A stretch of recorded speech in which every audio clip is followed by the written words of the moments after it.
Jed MacKay, Kev Walker, Greg Land, Jay Leistin, Mark Bagley, and Andrew Hennessy save the timeline as Kang fights against a rogue pirate timeline that threatens to undo everything he has fought for a millennia to achieve. Jed MacKay sums up the last year of the Marvel Universe this issue as Kang the Conqueror does something only Kang the Conqueror would do, which gets into a pissing contest with Doctor Doom. I thoroughly enjoyed how you think the issue is going to be all about Kang racing around the Marvel timeline and saving it from certain doom, but it's not that, as the entire premise is Kang being upset that a 21st century historian dare say that Doom is the biggest villain in the history books. So naturally, Kang wants to correct the man, and in the process reveals a lot about himself and his insecurities, and does indeed save the timeline, albeit for kind of selfish reasons. I love that Jed captured the absolute narcissist behavior of Kang and how much of an egomaniac he is. I liked how he tries to feign that he has no ego and he's doing it all for the challenge of it all, but it's very evident that he wants to be seen as sort of this be-all end-all god of everything. The book also acted as a teaser of the things to come over the next year and things we've currently seen, like Iron Man with the power cosmic, Ben Reilly Spider-Man, and the return of the Punisher and the Hand, which is coming up. The book even hinted at the whole Thanos, Mjolnir, Infinity Stone storyline Donny Cates has been building up to in his Thor run, all things I'm very much looking forward to coming out in the next year.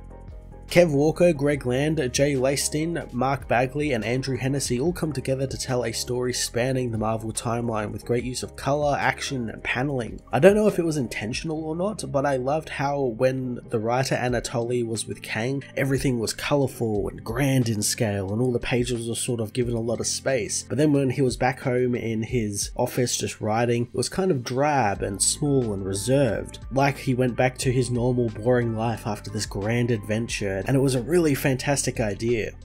Timeless issue 1 was a great look into the current state of the Marvel Universe, as well as a tease of what's to come in 2022, all sandwiched in a fun Kang-centric storyline filled with action, drama, and a more detailed look at the egomaniac villain. I'm going to give this issue a 9 out of 10. Timeless issue 1 finds Anatoly Petrov, one of the 21st century's best scholars on supervillainy, chronicle Kang the Conqueror's battle against the Mammoth in the Age of Ice, knowing that this moment was when he first understood Nathaniel Richards. He remembers when Kang came to him, knowing about the man's writings on him and how the man thought it was really Doctor Doom who had the most impact on their history. Anatoly knows that he hasn't even written that paper yet, only gathering his research notes recently on it, wondering if Kang is there to kill him. Kang isn't, but he wants to change Anatoly's mind on who is the greatest villain. In the Age of Ice, Kang continues battling the giant mammoth, slicing it with his knife, as Anatoly knows that Kang sees himself as the greatest adventurer that the human race ever made, mastering every field from the best in all existence. The writer knows that for Kang, nothing exists but challenge, as he rips into the mammoth viciously. Anatoly figures that he could stay in this timeline, lead the tribe he finds himself in, and build an army worthy of taking over the world before the Avengers even existed. But Kang would not find that a challenge at all, and while he loves humanity and its accomplishments, he loves the species, not their rights, freedoms, or lives of individuals. Kang is thrown from the beast, and the writer thinks that he will be killed, but the tribe tell him not to intervene, since to aid a god is an affront to his divinity and he will be killed if he intervenes. Kang doesn't stay down for long, rushing the beast and diving for the spear in its side, ripping it from the beast in a geyser of blood and gore. Anatoly wonders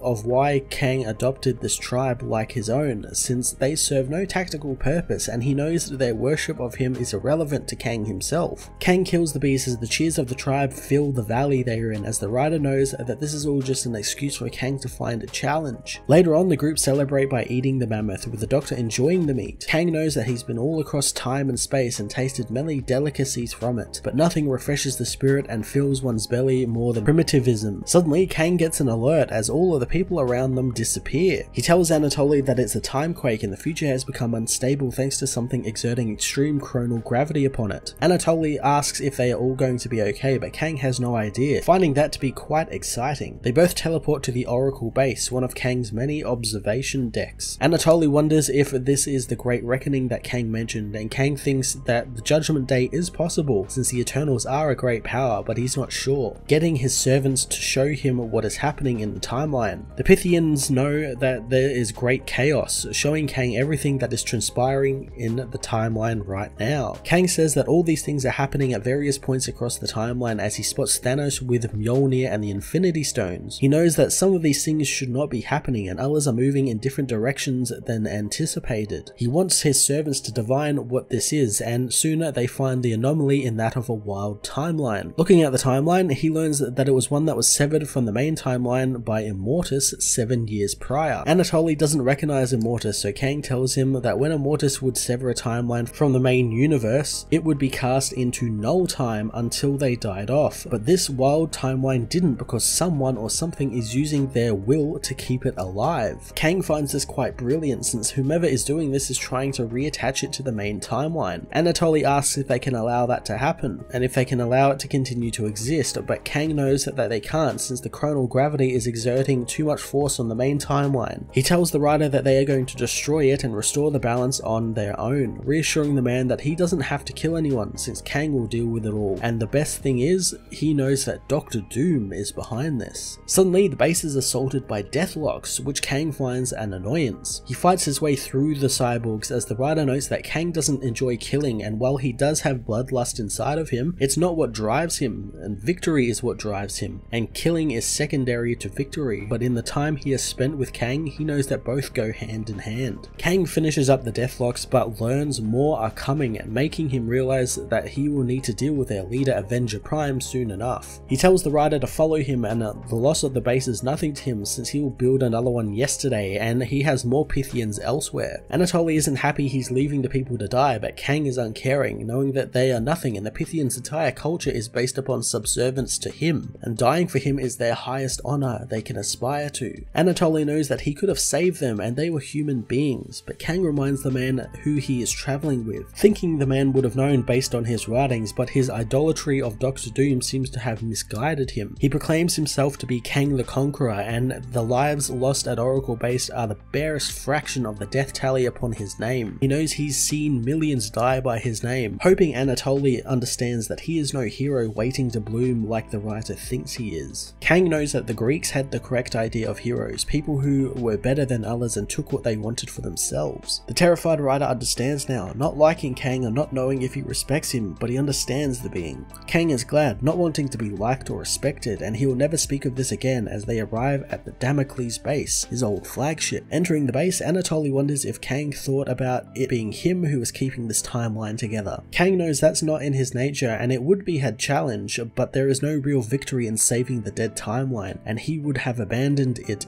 years ago. He tells Anatoly that he has no interest in lost causes, and this timeline has the self-hating stamp of Victor Von Doom on it. Anatoly wonders how he plans on challenging a man who has the power over reality itself, but Kang reveals that it is why he took the man as his companion, to show him the error of his thinking, and that in any timeline, Doom is Doom, and Kang will always be Doom's better. Kang tells the writer to prepare himself as they confront Dr. Doom. Doom isn't too fazed at finding a Kang in his throne room, but Kang corrects him, telling him that he is the Kang the Conqueror. Victor removes his mask, apologizing since he knows Kang is there to stop him from reattaching the timeline. Dr. Doom is actually revealed to be Reed Richards, who says that Kang is too late and he murdered Victor first. Reed says in this timeline, things got very bad when null time crept into the world and they all rallied together and they could save everything, but soon entropy kept returning. It kept creeping up on them ever so slowly, causing society to buckle. Reed knows that he would do anything to save the world, replacing his own eyes with the reality and time stones to force his will upon the timeline, killing Celestials to drink their blood and killing anyone who came against his mission to save the timeline. He knows that after all of this, no matter how well intentioned, what else could he be called but Doom? Kang attacks, asking how long Richards has been there alone, but Reed knows it makes no difference since he will return this timeline back to its original place as a monument to the fallen. Kang activates his constructs of himself, sending them after Reed as Anatoly watches on, knowing that Kang has called himself a god in the past, but a god has no limitations to exceed, while man has many, and to Kang, that's a lot more interesting. Kang attacks Reed, but soon is blown back by the powerful being, leaving Anatoly to wonder if this man can kill this god. Reed tires of the Conqueror Conqueror's games, using his power to pull all of Kang's weapons from out of Pym space and telling him just to use them to attack. Kang does so with a mace, but Reed stops the blow with his powers, knowing that he always has been more clever than Victor and circumstances have shown that he's even more ruthless. Reed says that he has the blood of Celestials crackling through his veins and he sees the world through fragments of universal power, and while his world is dying, he is still a god. He grabs Kang, asking for any last words, but Kang merely says this is all just theatre and Reed was always going to be some type of tyrant, so there is no wonder historians think they are related.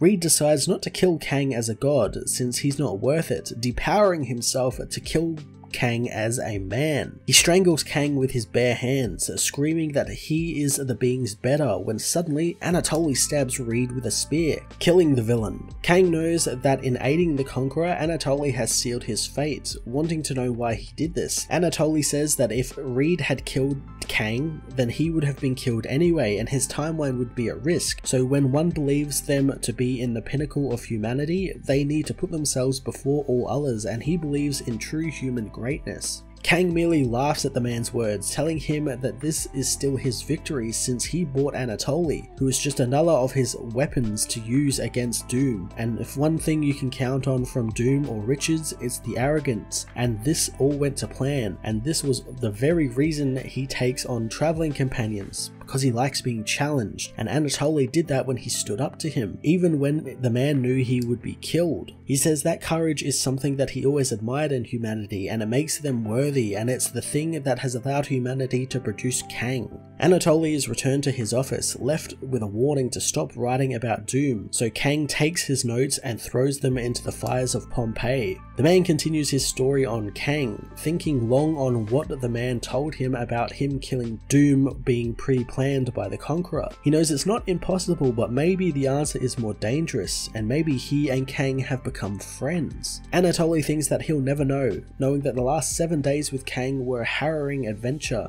and he killed Doom, but what stays with him the most are the visions of the potential futures he saw at Oracle Base, and with the timeline stabilized, how much of this will come to pass. He wonders though, out of all of the visions he saw, why he sees one in particular and why it sticks in his mind, looking over the sketch of the Miracle Man symbol he has etched into his journal.